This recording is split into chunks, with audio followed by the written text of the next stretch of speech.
Hello and welcome to Popcast. I'm Ryan and I am back again with another topic and special guest. Yet again, we have Dylan with us. Hello, Dylan. Good to be here. Hello. So, if you were with us last time, we discussed films that are so bad they're good, which was a really interesting topic. And at the end of that podcast, we said that the next thing we'll be covering is animated films and TV shows. So, starting off, Dylan, what would you say is like your personal connection to animated media that you've seen throughout your life? I guess animated films something I have a lot of nostalgia for from like childhood and stuff. Yeah? Yeah. I'd say like Disney and Pixar is probably like what I have the biggest association with. Yeah, I think DreamWorks as well is a big one for me. Mm-hmm. Yeah, I definitely watched a lot of cartoons when I was a kid. Yeah. A lot of the ones that I watched weren't really ones that were on at the time when I was a kid. Yeah. Because my mum had me sit down and watch a lot of shows which she watched when she was a kid. Mm-hmm. I don't know if your mum did that as well. Did she do that? Yeah, I think so, probably. Yeah. So my mum had me watch things like He-Man, Thundercats, stuff like that. And it was quite interesting at the time to see how different things were from like TV shows back in like 70s and 80s to what was out when I was a kid, which is things like Ben 10 and like SpongeBob. Yeah. You know, like they're very different. They're like leagues different to what was like out then to what is out now. Mm-hmm. But yeah, I think when we were kids, we all have that like that genre, well not genre, but that medium of animation that we were always attracted to. Yeah. You know, I think there's a lot of people who, like, even to this day, who think if that's animated, I can show that to my kids. Yeah. I mean, even a lot of animated films I still get value in.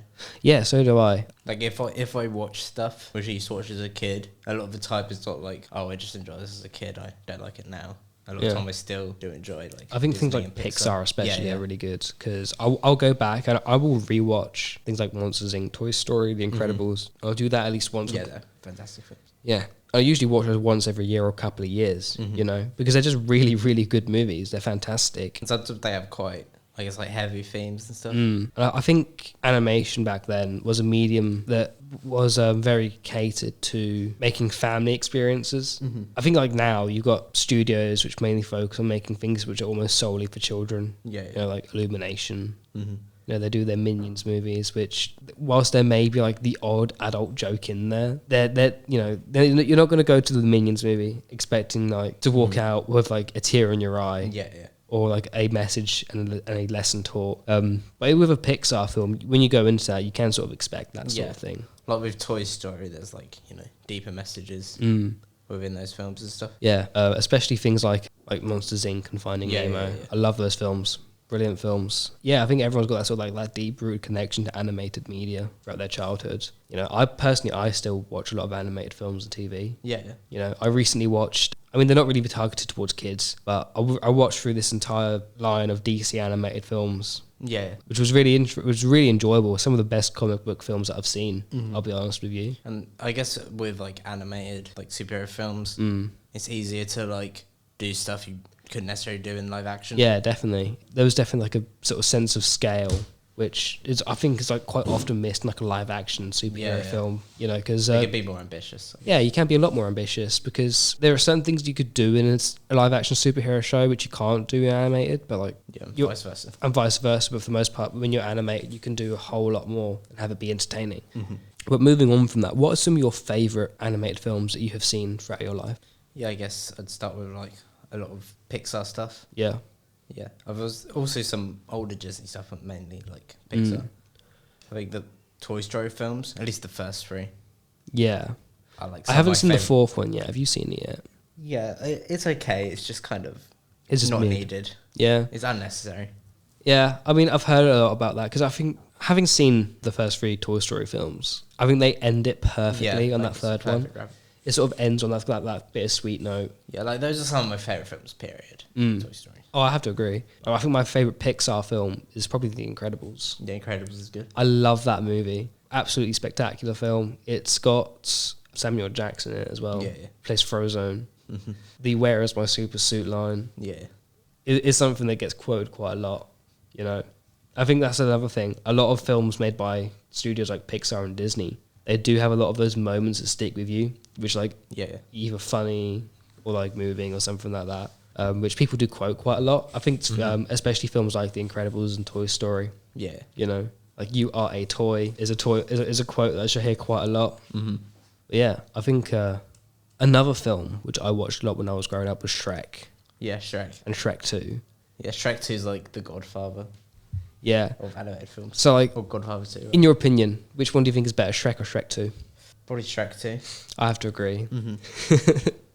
Because I guess with Shrek 1, it's a lot of like building on the characters and introducing them. And Shrek 2 it gives you a lot of that payoff after you sort of been with these characters for like a movie and a half.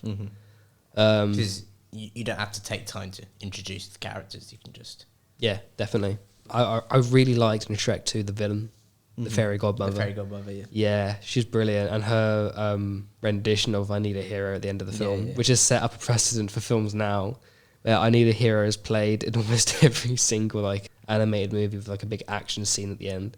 Yeah. I haven't seen it yet, but I've heard the Mario movie's got a I Need a Hero sequence in it. There's like a training montage with it, I think. Yeah. So, you know, I think that film's definitely had a lot of influence over films today. Yeah. You know, we can move forward as a society, but we'll never escape the shadow of Shrek 2. yeah. That's where we peaked. That's where society peaked, and it will never get that high again. That's another film that I watched. Hercules. Yeah. I love that movie. I watched that for when I was like a little kid for the first time, and I remember finding Hades quite scary. And now that I watch it when I'm older, and I'm like a snotty 4-year-old little boy, he's a really funny character. Yeah. You know, have you seen Hercules? I have, but probably not in at least like 10 plus years. So. Yeah, I watch it at least once a year. Yeah. So I've probably seen it a bit more than you. I guess like some older Disney stuff like Lion King. Yeah, Lion King. Jungle Book and that. Definitely. I quite liked Pinocchio. Yeah. When I was a kid, I loved that film. Although, fun little fact about the actor for Mr. Geppetto. Apparently, he was a bit of he was quite a controversial man. He may or may not have been a neo-Nazi. All right. Yeah. So the scene where they're escaping Monstro's mouth in that film, they actually, I think the animators, as a bit of a dig at the actor, tried to drown Mr. Geppetto in that scene. Yeah. Because he was really anti-Semitic. But I don't let that affect my enjoyment of the film, though, to be fair, because it doesn't really, encroach on the film. It was made so long ago at this point. Yeah. I mean, everyone was a neo-Nazi back then. I mean, probably. It was Walt Disney, you know. It was built on anti-Semitism. Moving on from that, what about TV shows? What are some animated TV shows which you've seen, which have stuck with you? There's a few. I guess I'll start with some more older stuff. Go on. I guess for me, like a lot of like Looney Tunes and Tom and Jerry. I loved Tom and Jerry when I was a kid. Slapstick stuff like that. Yeah, Tom and Jerry. It's been around since like the 40s or something, or possibly even before that. Yeah. Tom and Jerry's. The characters Tom and Jerry. Yeah. Jerry is meant to be is like named after what we called Germans in World War II. Oh yeah. Like Jerry's. And Tom was like, I guess, kind of like meant to represent like a British soldier, I guess. Yeah. When they made these characters. I think that used to be a comic strip before it was a cartoon. Yeah. I'm pretty sure. That's the case with a lot of stuff. Yeah. Which I think is really cool, because now Tom and Jerry are these cat and mouse that chase after each other. Yeah. And, I mean, from what I've seen, I don't know if it's still around. I imagine it goes through iterations where it's like back and forth and stuff. But it's still like pretty much the same show. Yeah, like it hasn't really changed at all. It's still like the same two characters doing slapstick, which I think is really interesting. It's like, like Itchy and Scratchy, the show within a show, The Simpsons, like pulls inspiration from Tom and Jerry. Just, more like but more violent. But speaking of that, The Simpsons is another brilliant animated show, especially those early series. Where do you think Simpsons fell off? What's your opinion on that? I don't know. I feel like there's a point where it went like kind of wasn't as good as it was. Yeah. And then there's a point where it's like straight bad.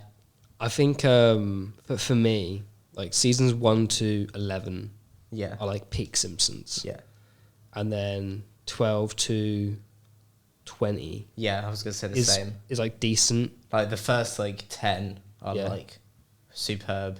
Yeah. The next 10 are like a mixed bag. Yeah.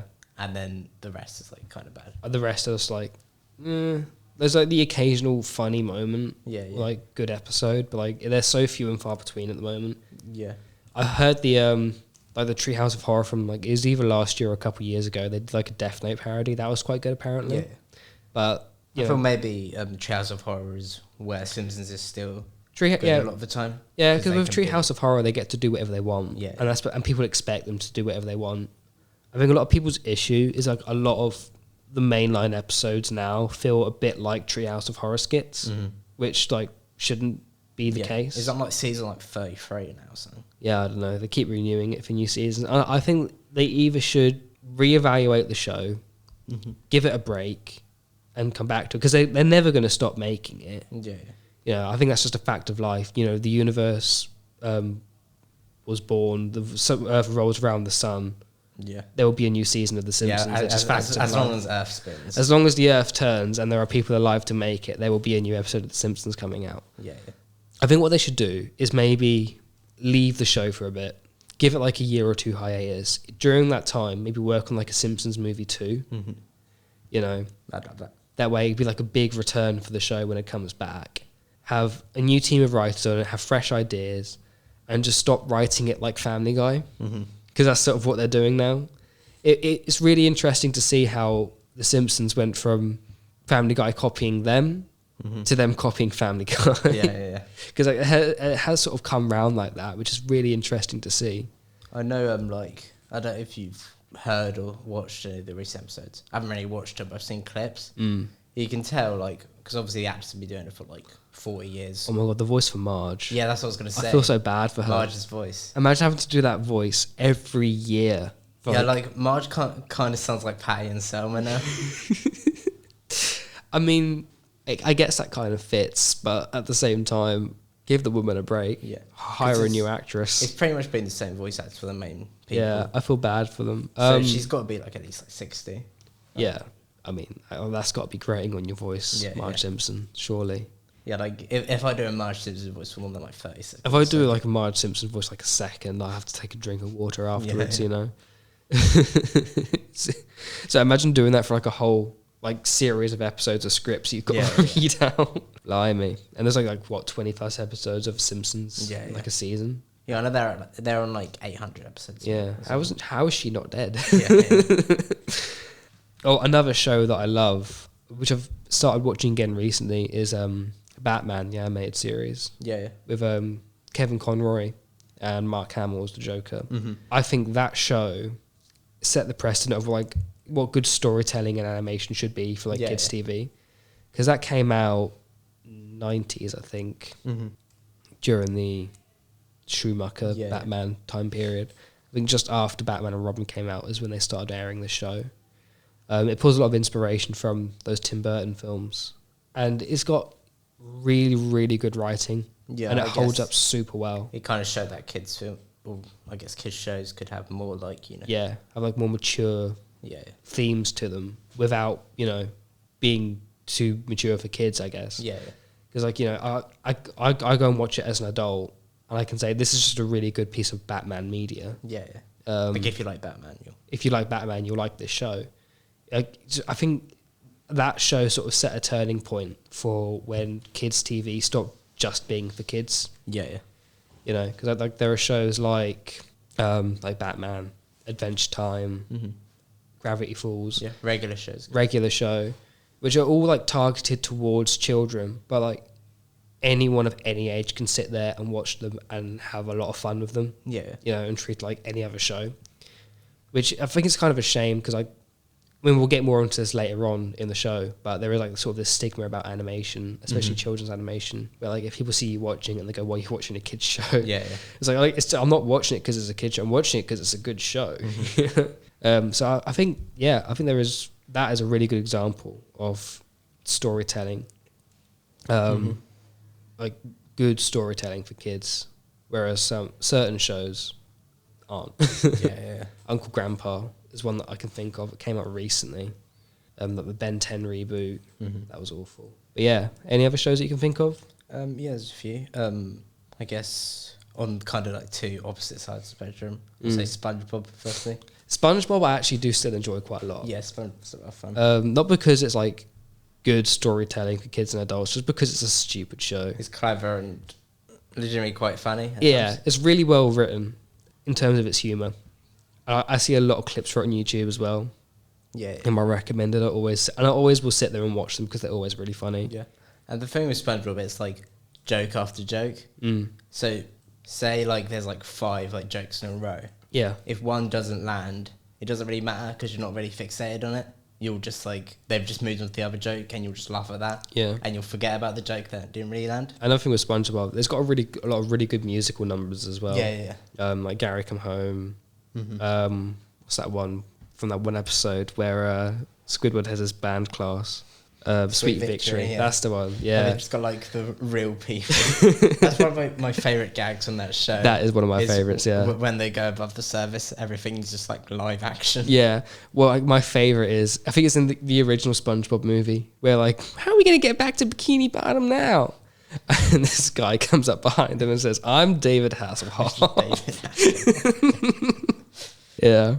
Those first like 3 seasons are just so good. Some of the best like children's television ever made, I think. So sort of going back to like sort of the history of animated film and TV, I think it has come a long way. Since things like Snow White, when that came out back in like 1946. Pretty sure that was when that came out. It might be a bit early, a bit later. I'm not sure. But you've had films like that in the 40s, which still actually hold up quite well today. I feel like animated films definitely like they age better than like live action.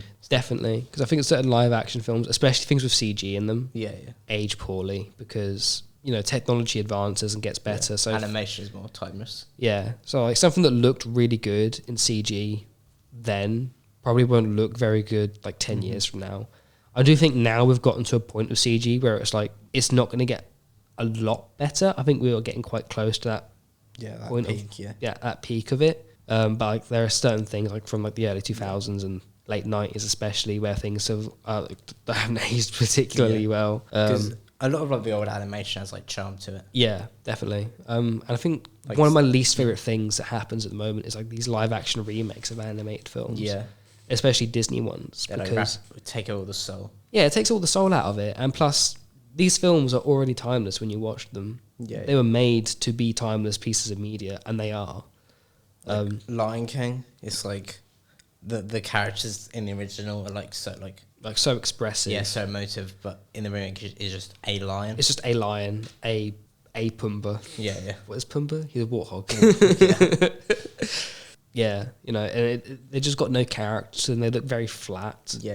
It's like Mulan, the Mulan remake. They took all the songs out. Oh, right. And that's the best part of Mulan. Mm-hmm. You know, incredible movie, great animation, and they took all the interesting bits out of it. They took all the songs out. Yeah. You know, what are you doing? I've heard like recently that they're doing a Hercules remake, which has especially upset me because that's my favourite. That one, though, I can see it possibly being decent because they got Danny DeVito back to play Phil, his character from the film. That one might be the exception of like being a decent remake. I know they're doing Moana with all the live action cast. You know, that film came out like 5 years ago. The Moana remake is going to be the most pointless movie to ever come out. Well, that film came out like 5 years ago? It was 2016. Yeah. It wasn't long ago. Like, I don't like it, but I can kind of get it if you want to remake, you know, Mulan, Hercules, The Lion King, because all these films came out like 20 plus years ago. Yeah. But like, Moana's less like than a decade. Yeah. I mean, like, it's The Rock. It's classic Rock, just sort of his inherent narcissism running his career again. I mean, I don't know if it's meant to be more of like a funny novelty thing. I hope it's meant to be just a funny novelty thing because they've got all the original cast reprising their role in live action, which I guess that's kind of cool. But it's like remaking Encanto now, and that film came out last year. Yeah, like it's a great movie, but I don't want to see it remade, especially like a year or two after it came out. Yeah, I know that I saw this post about like first the animated remakes were like 20 years later. Now they're 5 years later. Soon the animated remakes will be coming to 1 hour after. Soon the animated remake will come out before the animated film. Soon it'll be animated remakes of things. It'll go back. Have they done that? I feel like that has to have been done. I don't know. I mean, I'm trying to think of an example of one that I feel like after we finish this podcast, I'll probably think of 1,000 examples. Yeah. And I want to come back and record that, but and there's definitely like animated versions of like live action things, but I don't know if there's like straight up adaptations, like adaptations or like remakes. Or there's been like there's like the Ghostbusters cartoon and stuff, but that's like the real Ghostbusters. Yeah, that's like its own thing.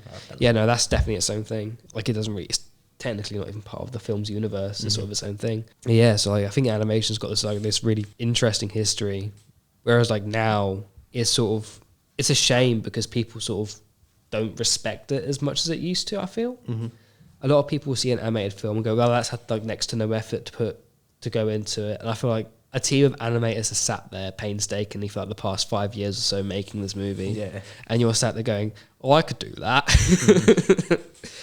Yeah, I think armchair critics definitely have made like a bit of a stigma against animation. Yeah. I think animated films are some of the. I mean, I don't make films, so I wouldn't know. Yeah. But I feel like animated films are some of like the hardest films to make. Oh, I definitely agree. Like having to draw or not necessarily draw, or even just.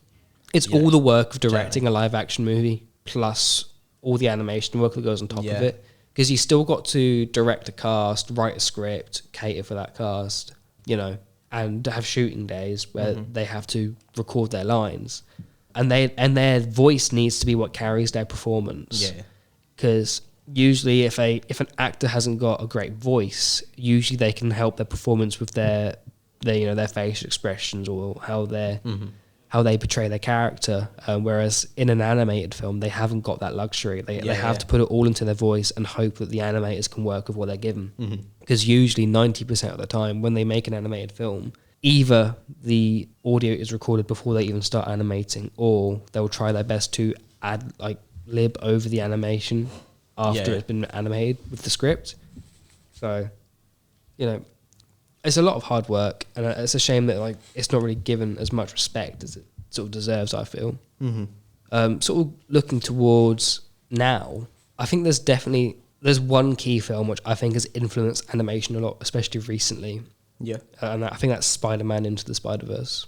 Yeah. Because that's such a great film. It is a brilliant film. And it's helped sort of break a lot of monotony that's happened with animation recently, I think. Because a lot of studios have gotten into this sort of rut of making the same looking animated film, like in the similar style. I think Pixar was on it for a while. Illumination's always been on it. And, DreamWorks were the ones that, used to pioneer these really interesting varied looking animations from film to film, and then they started making the same Boss Baby film every single time. I know a lot of these kind of adult animations. Yeah, they're this same they have style. Family Guy style. Yeah.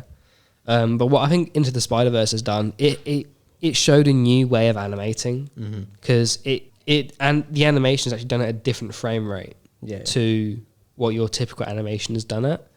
So with Into the Spider-Verse, it has a sort of very choppy looking animation style, which is it's kind of got a comic book. Yeah, it's got a comic book feel, and it's quite charming to see. And looking at films which are coming out, more and more films have taken on board that style. Yeah. Two that I can think of at the moment is Puss in Boots: The Last Wish. Yeah. Did you go see that? No, I haven't. No. Well, a lot of the fight are animated in the same way that Into the Spider-Verse was, and it really helps the film sort of stick out. Yeah. And another one which is coming out soon is the new Teenage Mutant Ninja Turtles film. Yeah. I've seen the trailer for that. Yeah, that's quite fun. Directed by Seth Rogen, and that's got a similar animation style. Obviously, there's Spider-Verse 2 as well. Yeah. I think there's definitely been a push of this new style of animation, which has really come forward in recent years after this film has come out, and it's definitely helped things look a lot more fresh than they have done for the past 10 or so years. Yeah. So speaking of that, are there any projects that you're looking forward to that have either come out recently or are yet to come out? I guess Spider-Verse. The second one you talked about. I don't really know what else is coming out, really. The Mario film, which is already out. Yeah, we're going to see that today, actually. Yeah. After we finish recording, we're going to go watch that. Yeah, so I'm looking forward to seeing that. Yeah. Yeah, I'm not sure what else is coming out in anime land. Shrek 5. Shrek 5. I mean, with Puss in Boots, it has sort of opened up the possibility of Shrek 5. You know, I'd love to see that. I would also, I'm actually quite looking forward to that Ninja Turtles film, I'll be honest. Yeah. It was something that I hadn't really thought about before I saw the trailer, because it didn't seem like something that appealed to me. But, like, you know, it looks quite endearing. Yeah. Having seen the trailer, I'm quite looking forward to that. Yeah, I agree. Because I never really got too into Ninja Turtles. I used to love it when I was a kid. Loved it. I the action figures and stuff from that old cartoon. You know, in the UK, because the word ninja was considered violent on old children's TV, not anymore, but they had to rename the show Teenage Mutant Hero Turtles. Oh yeah, and the theme song is hilarious because it's like, you know the Teenage Mutant Ninja Turtles theme song, Teenage Mutant Ninja Turtles. Wherever it says ninja in the song, they just dub over with this guy saying hero. So it was like Teenage Mutant Hero Turtles, and it's really jarring. I never noticed it when I was a kid because that's all I knew when I was watching it. And then I saw the American version of the theme song, and I listened back to the British one, and it's horrid. It is so sharp to hear. It's like negative ASMR almost. It makes my ears want to bleed. So I think there's a lot of interesting stuff that's coming out soon, especially in the world of animation. So I'm quite looking forward to a lot of the projects that will come out. Elemental, the Pixar like the one, Disney one. Yeah, that one looks quite good. Yeah, that's like the Cool Maths game where it's like fire, boy, and water girl. It does a bit, yeah. But I quite like the look of that because it sort of breaks that sort of animation style that Pixar have fallen into recently. It's something different and unique. Yeah. You know, it's not generic human character does generic human character thing for like an hour and a half. You know, I think animation's a medium where you can take any concept and any sort of idea that you want and make a world around it. So, you know, I say, why not do something interesting like with Elemental? Because like a lot of animation studios will do something they could just do in live action. Yeah, I always like when they try and do like different animation styles and stuff. Yeah, definitely. That's cool. I guess I don't know if it counts as animation. I suppose it does. Like does like claymation, like Ross and Gromit. Yeah, like Flounder animation. Definitely. Yeah. Yeah, I like those. That's the most time-consuming form of animation. Yeah. Stop motion. I recently watched the Guillermo del Toro Pinocchio film released on Netflix. That's really good. Is that like claymation? Or it's stop motion. Yeah, stop motion. But it's absolutely gorgeous. It's a beautiful movie. And it's really funny because it came out last year where 3 Pinocchio films came out. Yeah. You had the Disney remake. You had the weird one that sounded like Tommy Wiseau. The really fruity one. And then you had the really good Guillermo del Toro Pinocchio film. So at least one good Pinocchio film came out last year. I liked of the 3. I liked last from the Oscars this year. You know, like they'd post like so and so's arrived at the Oscars. They did like Pinocchio as arrived at the Oscars. He had a little figure with him, like didn't a he? little figure. Yeah, yeah. Because I think that was the little guy that they had to record all the things with. Yeah. I saw that because I saw it on Instagram. But yeah, that was really funny. I saw the the award ceremony, and he had this little Pinocchio guy in his hand, with the Oscar in his other hand. It's like, that's a powerful image. Yeah. I know. Wallace and Gromit, like Wrong Trousers. Wrong Trousers is amazing. Yeah. The Lego Movie. I mean, the Lego Movie isn't really stop motion. It is CG animated, but like it's presented in a stop motion manner, which is really exciting to watch. Because everything is made out of Lego in that film. It's really cool. Because what they did is they made like maps of like different Lego bricks, and they would like paste it over the scenery that they made, and then make it blocky. It's really cool. Yeah, I know there's like the scene where he like goes into like live action or something. It's been a while, but there's like where the dad just like sticks all the bricks together. Oh yeah, that made me cry when I was a kid. I was really sad when I watched that the first time. Yeah, another show I like, which kind of does a different style, was like South Park with like they use like paper.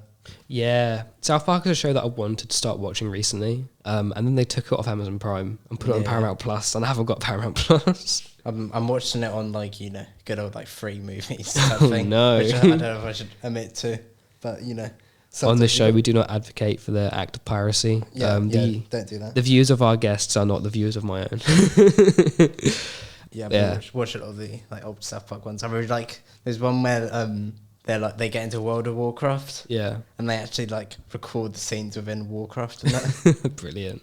Yeah, because I recently bought the video game Stick of Truth. Mm-hmm. I'm quite looking forward to playing that, but like, even the video game's like animated in the same style. Yeah, because the video games are really good because they're like, it's like you're in a South Park episode. Yeah, which is brilliant. So I guess like that sort of already has covered like what would you consider being like some must-see animated film and TV, you know? Yeah. But I think we've pretty much gone over all that already.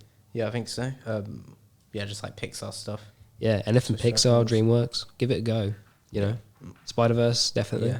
Going on to how animation is perceived, would you say it's a genre or a medium or an art form? I guess animation is more of a medium. Yeah. Because you can do any genre you could do. Yeah. In live action. Oh, I agree. Yeah, I think I agree. Because a lot of animated films that come out, under the genre tab, it's always got animation as a genre. Yeah. You know, and it's not, you wouldn't have a live action movie and have live action as the genre, would you? Unless like as a live action remake of something, I guess.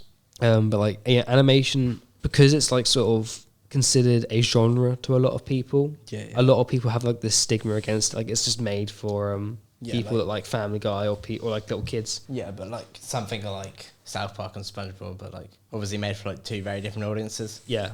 Even though I enjoy both. But. Yeah, definitely. That's the thing though. I think especially with animation, you've got a whole range of different types of film you can do. You know, you've got superhero films like Spider-Verse. Mm-hmm. You've got romance films with like Lady and the Tramp and stuff like that. And it allows people to have like more freedom in the stories they tell, in the settings they want with animation. It's just like the only difference is it's not done live by actors on a set. And they can be just as like emotional and like deep as like live action. Absolutely. I mean, like I have watched so many animated films where like I have been moved quite emotionally by them before. And the upsetting thing is a lot of people will see you have that reaction to like an animated piece of media and gone, why are you doing that as a kids movie? Stop reacting like that. Yeah, really grow up. You have seen Spirited Away? Yeah, I have. Yeah, that's a fantastic film. Gorgeous movie. Yeah. Beautiful film. A lot of Studio Ghibli stuff is quite gorgeous. I need to watch more. In fact, a lot of that is sort of considered must-see animation. Yeah. You know, like My Neighbor Totoro, Howl's Moving Castle. Yeah, and that's quite like, I guess, mature in a way. Yeah. I mean, that's the thing. That those films, you could show them to, maybe not a child, because a lot of them are quite uncanny. But like you can show them to people of almost any age, and they will enjoy them. Yeah. And they will get a lot from them, and they cover a wide range of genre between those films. I think it's a shame that a lot of people will write those off because either they don't watch animation or they don't think animated films are good or whatever. Yeah. Because I think it's like, imagine saying like, I don't watch films because it's live action. Yeah. You know? So imagine saying I only watch animated films. That is a weird thing to say. Like you're doing yourself out of so many different films because of a weird stigma that you've got. Yeah. I know, a lot of like anime is very popular as well. Yeah. Like it's like, I haven't watched much anime, but there's a lot of stuff I'd like to like check out. Anime is something that I think has definitely got like a lot of stigma around it. It's because a lot of people will focus on like the negative aspects of like their fandom and stuff like that. Yeah. Which I think is a shame because I do think like a toxic fandom can sort of ruin a franchise's chance of being respected in the general populace. You know, like my partner, he loves Attack on Titan. Yeah, that's something I'd quite like to watch. I haven't watched it yet. But. You know, I watched the first episode. It's really good. Yeah, but I would have never watched it unless he made me watch it. Yeah, it's on my watch list to watch. Yeah, you know, I think it's a shame that people will look at this style of animation and write it off completely because a section of people that they don't particularly like is watching it. Yeah. It's like, I know like some like Attack on Titan episodes. If you've gone on IMDb, they're like up there as like some of like the most reviewed. Like well-reviewed stuff, like most well-reviewed episodes are like like the top Breaking Bad episodes. Yeah, which I think is like really great to see. Yeah, because it does show that there is a positive audience for this sort of media. A lot of people are put off by it because it's anime. Yeah, and that's a shame, a real shame. Yeah, like there's a few like anime stuff like because I haven't really been much into it before, but it's something I'd quite like to get into. Because I've heard a lot of good stuff about. Like most of my experience with anime is I watched Pokemon a lot when I was growing up. Yeah, I watched a bit of Dragon Ball. I've seen a bit of Dragon Ball, like bit and Yeah, that's about it. Yeah. I've started watching Attack on Titan recently. It's that's something I've been meaning to check out.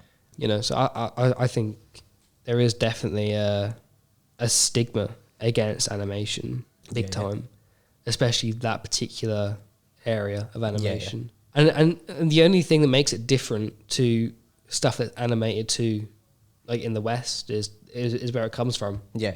You know, because it's made in Japan, people have this expectation that it's going to be very loud and over the top and annoying, and it's just not true. It's rarely ever true. It's a real disappointing. But even then, things that are animated in the West still have that stigma against them as well. You know, a lot of people went to go watch the Mario movie.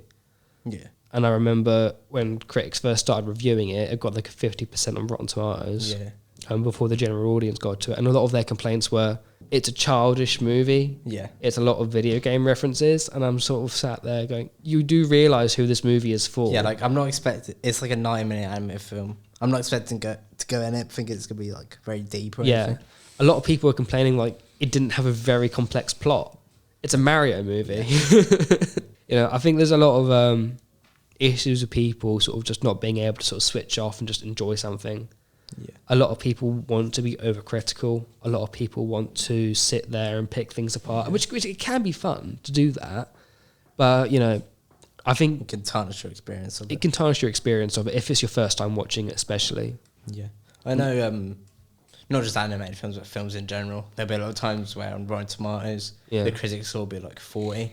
But then the audience score is like 90. Well, like the Mario movie, it's like 98 at the moment, I think, for the audience score. So, you know, it's doing pretty well.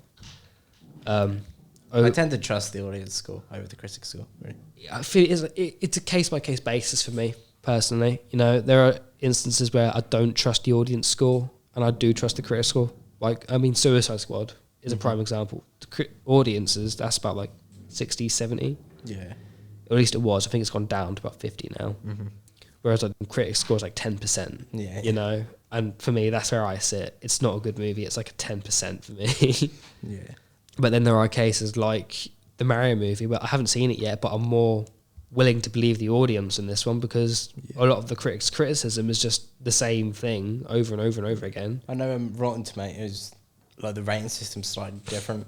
Yeah. Because it's like, if a film is like 80%, that doesn't mean it got like lots of 8 out of 10s. It means 80% of people like gave it like a good rating. Yeah.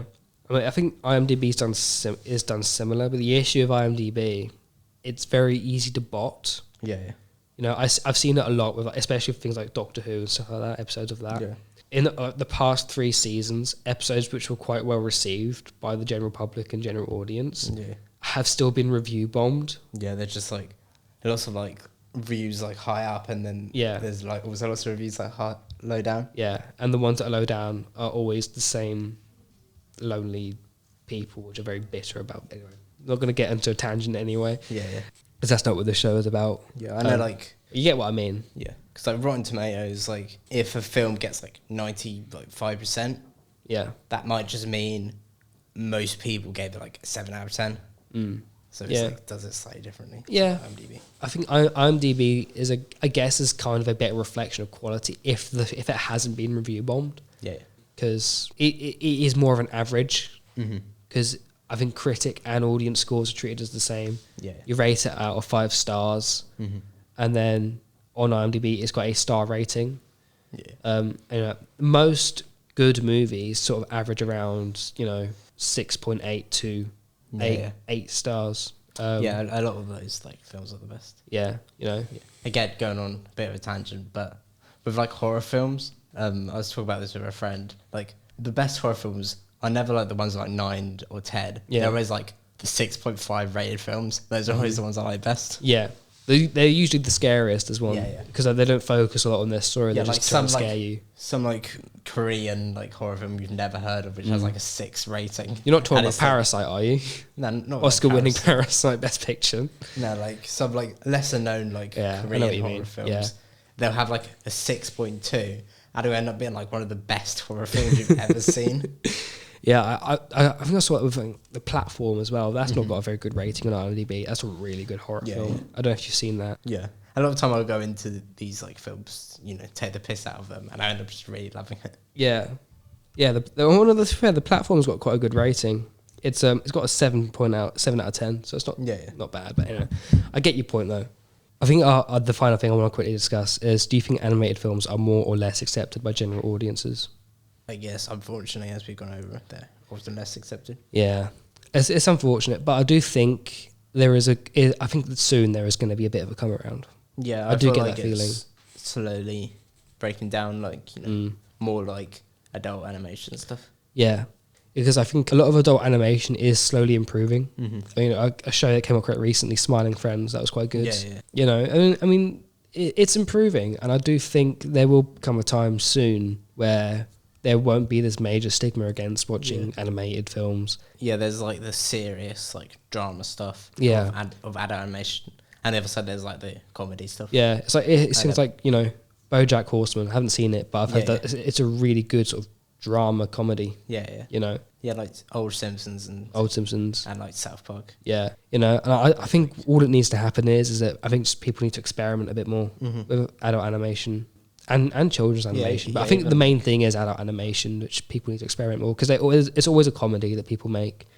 You can do a lot more with adult animation. So I think animation is sort of on a turnaround at the moment, where this stigma may start disappearing soon. Yeah. It's in the hands of the creators of the media though at the moment. So we'll see how it goes, really. But unfortunately, I do think there is currently there is a bit less acceptance of animated media by general audiences. Yeah. Yeah. And on that sort of bittersweet note, I think it's best to leave it there. Yeah. Yeah. Thanks for listening to Popcast. I've been Ryan. And I've been Dylan, the guest. Yeah, Dylan's been our special guest. Hopefully, we will see you in the next episode where Dylan will not be joining us, unfortunately. So This is where Dylan says goodbye. Bye. And we will be discussing music in film and TV and how it can either improve or ruin a scene, basically. So, hopefully you'll join us there. And thank you for listening. Goodbye. Bye.